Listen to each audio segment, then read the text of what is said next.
धनगर आरक्षणासाठी दीपक बोराडे मुंबईकडे रवाना. आझाद मैदानात उपोषणाचा निर्धार.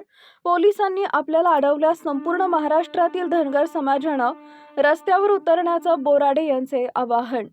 धनगर समाजाला एसटी प्रवर्गातून आरक्षण मिळावं या मागणीसाठी जालना येथील आंदोलक दीपक बोराडे आज अचानक मुंबईच्या दिशेनं रवाना झाले आहेत. मुंबईतील आझाद मैदानावर उपोषण करण्याचा निर्धार त्यांनी व्यक्त केला असून या निर्णयामुळे प्रशासकीय गोटात खळबळ उडाली आहे. 2 दिवसांपूर्वीच जालना पोलिसांनी दीपक बोराडे यांना ताब्यात घेऊन प्रतिबंधात्मक समज दिली होती. मात्र आपल्या मागणीवर ठाम राहत बोराडे यांनी पोलिसांची समज धुडकावून लावली आणि आज सकाळी मुंबईचा मार्ग धरला. समाजाला रस्त्यावर उतरण्याचं आवाहन त्यांनी केलं आहे. मुंबईला रवाना होताना बोराडे यांनी एक व्हिडिओ संदेश जारी केलाय.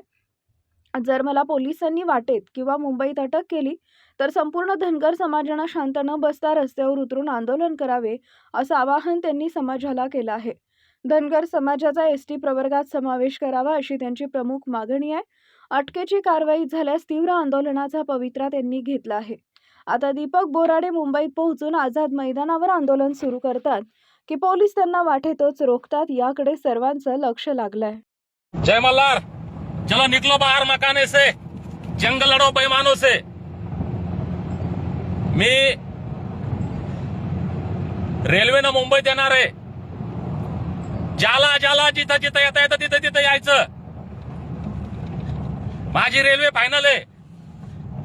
तुम्ही निघा घराच्या बाहेर. माजलगाव पोहोचतो आम्ही. आणि मला जर कदाचित पोलिसांनी अटक केली माजलगाव पाटील पासून फक्त बस. तर अख्खा महाराष्ट्रातला धनगर पोलीस स्टेशन मध्ये गेला पाहिजे. हॅलो, आम्ही लास्ट रूट निवड आलो. महाराष्ट्रातले सगळे मल्हार मावळे, अहिल्यामाईच्या लेकी, लहान लेकर टोटल रस्त्यावर या. हो?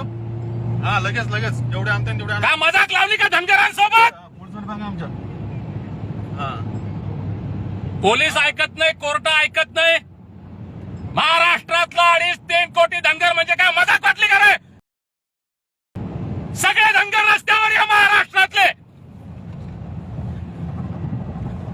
माजलगाव बीड इथून पूर्ण ताफा निघणार आहे.